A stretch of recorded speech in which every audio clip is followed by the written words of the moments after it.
All right, so just when we feel like we finally got our heads wrapped around everything, when we finish Gardens of the Moon, we enter Deadhouse Gates, and Erickson throws a whole new cast of characters at us. So lots to get into. Let's talk Deadhouse Gates, the prologue.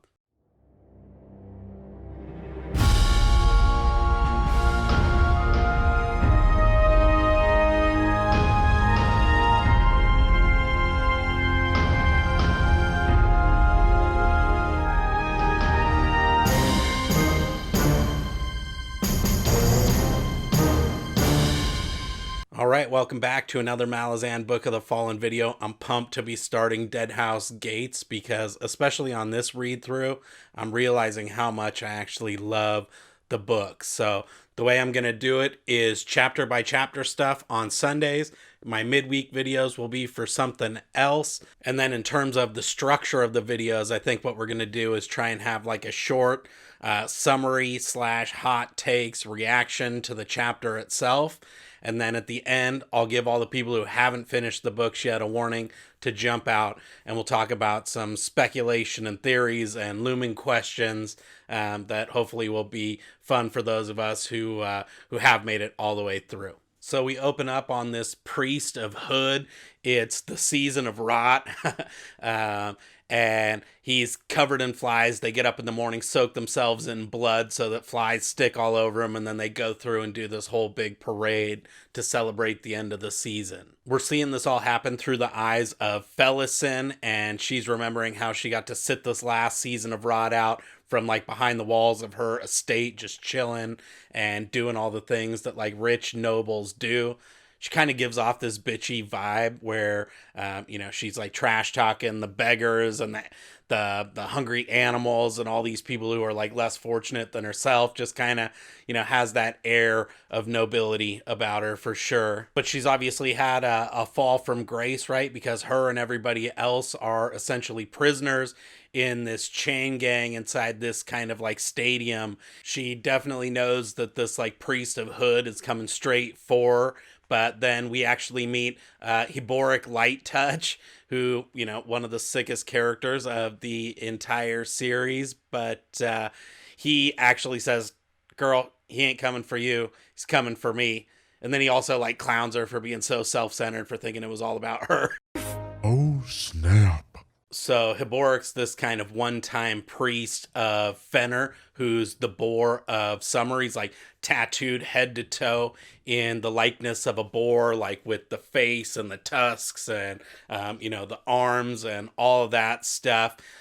Flies are everywhere, but they won't touch like any of Heboric's tattoos. He has both of his like arms cut off at the wrist, so he's got no hands, and like the stumps are the one place where these flies will gather, but they won't actually touch any of his like Fenner driven tattoos. And we find out that he's basically been cast out by Fenner, so he's no longer this like priest of Fenner. And they've obviously got some beef, but he makes it seem like Fenner and Hood, the beef is that much stronger. Where's the beef? So basically this priest of Hood rolls up and is like, yo, I have a secret to tell you. And they're like, what the hell is this secret? Felison thinks that the secret is like the gods making fun of the mortals on some level they can't understand. But regardless of whatever the secret is meant to be, and Heboric kind of like eggs him on, is like, dude, show me the secret. What's up? The priest, like all the flies explode, revealing that nobody was actually under there. Damn! And this freaks even Heboric out, right? Nobody really knows what this means. Felison kind of speculates like that this might have something to do with Fenner's beef with Hood, or the fact that Heboric is an outcast by Fenner. We don't really know, but suffice it to say that it's basically just like a bad omen of things to come. Then we kind of get some context for what's going on from Heboric, right? Because Lacine has basically gone through and undertaken a giant cull of the nobility. It's basically like a giant sham, but she accuses them all of treason, and it's really just a ploy to kind of shore up her power and support in this time where she's had like Dujek one arm desert basically and go off and do his own thing, and also this rebellion brewing over in Seven Cities. And so this crackdown on the nobles in Unta is really just a ploy to kind of, again, shore up support, make an example out of the Unta nobles so that she can kind of tighten her grip on the empire, which she's kind of feels like she's losing control of a little bit. Then we get into Felison's headspace a little bit, and she's still out there looking down on all the poor people while they're kind of lining the roads, waiting to get their shot at all these nobles. She bumps into one of these other noble ladies who's on the chain gang with her, and she recognizes her right away. And we get the bombshell drop that she's Felison Perrin, Gano's sister. Holy Say what? So Gano's sister is now a prisoner of the Empire. We find out that she's got all this beef with her other sister, who we met once before during Gardens of the Moon when Ganos goes home on his way to joining up with Adjunct Lorne's detail early on in the books. But they've obviously got some serious beef and have been estranged for days. And the sister is taking part in this cull of the nobility, of which Felison now finds herself a prisoner. The priest who she's chained up next to says, you can't really blame her. She's just following orders. Bowden, this big old giant, street thuggish dude, agrees with that. And Felison just ain't trying to hear that at all. Bitch, please! Bowden keeps it so real with her and is like, look, we're basically just going to be fed to this mob so that Lysine can send a message to the rest of the Empire that this is what happens when you F around. And Bowden's just this really cool dude. I realize now on this read through how much I love him, but I kind of picture him like this big old beefy ripped dude like The Rock. I know I cast The Rock as Kaladin Brood in my trailer video, but somebody like that though, because Bowden's just this big old crazy ripped strong thuggish dude. Felison starts getting freaked out at this point and is like, Bowden, is it cool if I stick in your shadow so that you can protect me? And they continue talking, but basically we get this bombshell drop that not only is this Felison Perrin, Gano's sister, and that Tavor, Perrin, Gano's other sister, had a part in this cull of the nobility, but actually Tavor has become the new adjunct since Lorne died at the end of Gardens of the Moon. So not only is she part of this culling of the nobility, but she's basically thrown her whole family under the bus and is at the forefront of this cull. And so this is basically our second introduction to Tavor. And again, the first one is in Gardens of the Moon, where she was kind of bitchy to Ganos there. And so this is kind of the second strike on Tavor in the very prologue of Deadhouse Gates. And Heboric kind of tries to keep it real with Felison, is look, we don't know what her motivations are, or what her plan is. She might even just be trying to actually save you. And Felison's yeah, no. Then we find out a little of the backstory about Heboric, and he's basically this kind of political prisoner and had been locked up for being this kind of political agitator. And so basically he was one of the old guard from when Dancer and Kalenved were running the show, and he basically wrote this book that got him in all kinds of trouble, where he accused Lysine of assassinating the former emperor and for bottling the job, essentially. And at this point, we actually learn that Bowden isn't just this kind of street thug that he puts himself off as, or at least not only just a street thug, because he's actually read the book and quotes some of it. And Heboric comes in and clowns Bowden for that too. So Heboric's clowning everybody. And so what it all boils down to is that when Ganos deserted with Dujek one arm and all that stuff at the end of Gardens of the Moon, that really effed with Tavor, and she felt like she had to go 100% all in for the Empire to basically clear up any possible question about their loyalty to the Empire in general and to Lysine specifically. She's shown to have a super hot girlfriend named Tamber, and this is just another one of those points where I love Malazan, right? Because they're all sitting there trash talking Tavor, but then they talk about how she's gay, and even though they're in the midst of trash talking everything about her, that's just not one of the things that anybody even brings up or cares about. It wasn't thought of as a negative or a derogatory thing. total aside, but just, again, one of the awesome things about Malazan, like having women leaders, gay leaders, whatever, that's just like they're very agnostic to gender and sexuality in the world, and that's something that I love. Anywho, so it's, ostensibly a prisoner march where they're taking him from this kind of like stadium or whatever, all the way down to the ships where they're going to be shipped off into slavery in Erin. And so what she's basically trying to do is like rally the commoners to her cause by like taking all their built up resentment and bitterness at the nobility and just feeding the nobility to the mob as a way to like let them again get out their angry aggressions and tighten up their loyalty and kind of piggyback this kind of deep-seated social issues that happen between nobility and kind of like the regular population base. And Heboric is like especially bitter about this, right? Because this is essentially like what he was warning everyone about in his book, like that she would do this and then try and consolidate all of the power, and nobody really listened to him. It's actually like a pretty smart move, right? Like rich people bashing is always like a favorite pastime, no matter where you go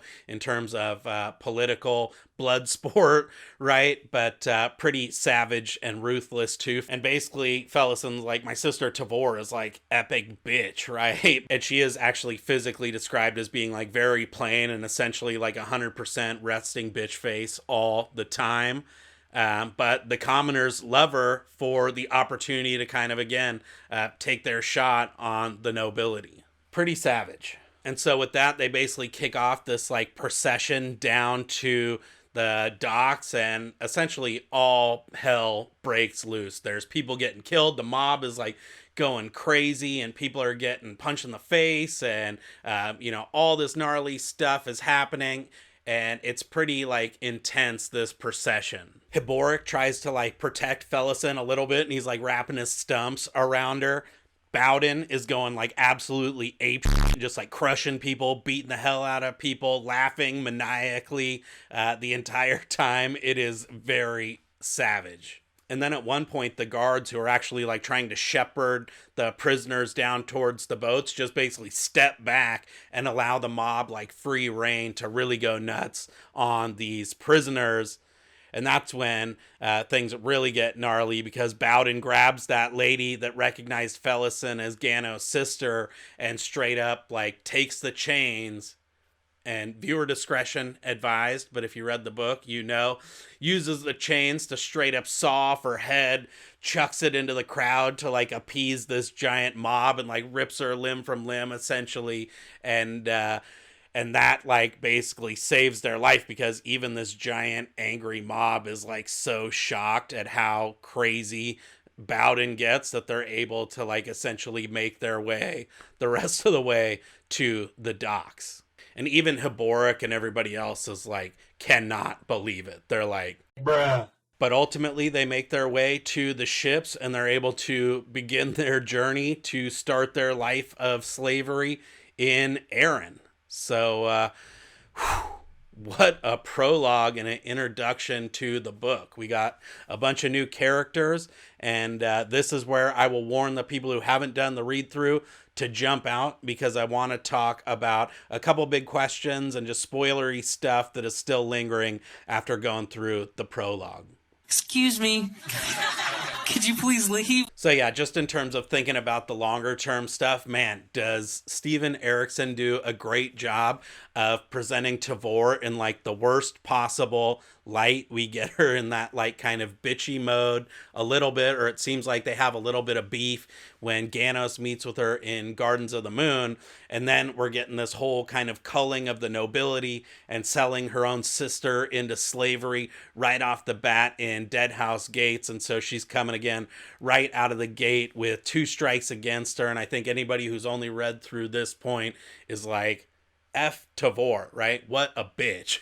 And it works really well from like kind of a plot or a narrative storytelling standpoint, right? Because we this kind of vibe sticks with us, I think, through many books, and makes it really hard to envision the kind of empathy and compassion and her capacity to take on the kind of monumental stuff that she does at the end. So, but I'm curious if that's just me, if that got these like terrible bad vibes about Tavor up front. So yeah, let me know down below what your initial vibes were on Tavor. I'm curious to see if we're in the same boat, but yeah, reading this again on the third time through, you realize that he does a good job of putting two strikes against her so that she's not really a sympathetic character at this point. But it's also like a super sad thing for me to read again, knowing what all ends up going down, right? Because she really was like, this was her way of trying to actually protect her sister. Like Heboric was right that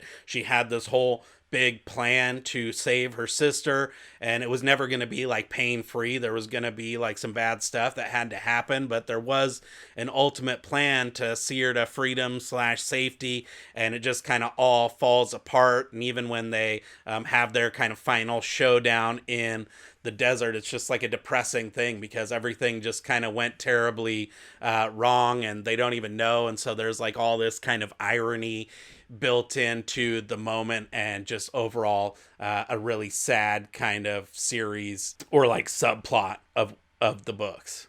The other thing I'm curious to hear your guys' feedback on, and again, let me know down in the comments or the Discord, Facebook, whatever, is what was up with Hood and Heboric, right? Why would the flies not touch any of the tattoos? Is that because we know that Fenner is gonna die down the road, and this is kind of like foreshadowing that? Or, you know, was Hood like giving Heboric the heads up, like, hey, don't worry, this god that cast you out is going down eventually?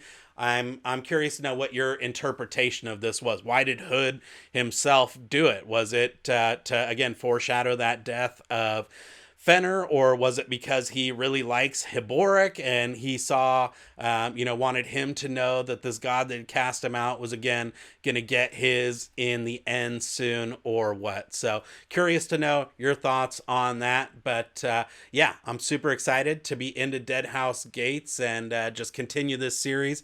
It's been a lot of fun. And so we'll go ahead and leave this one there. We'll pick up next weekend with chapter 1, and then we'll just go a chapter a week with some fun videos in between on Wednesdays or Thursdays. So yeah, hope you liked it. If you did, make sure to give it a thumbs up. Consider subscribing if you haven't already.